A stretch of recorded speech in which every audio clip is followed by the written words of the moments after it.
Have you ever thought about your life's purpose? When you're living a life that is not on purpose, it's no different than being lost at sea.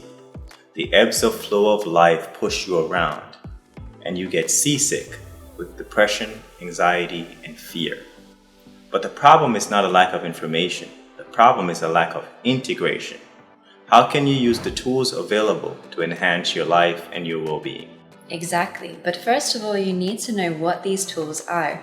Most people think that living a life on purpose is something that you find or that finds you. But after interviewing 28 experts who are all leading a life of purpose and doing research in this field, we found that the first thing that you need to really understand is yourself. So we've created a container, an experience to help you do that, and not just look at what your purpose is in terms of work, but really helping you understand how to enhance yourself first through the mind, the body, and the spirit, and then tap into understanding what you love to do, what your vision in life is, and how you can serve the world in doing that. Don't wait until it's too late to sit in the driver's seat of your life. It's time to live a life on purpose.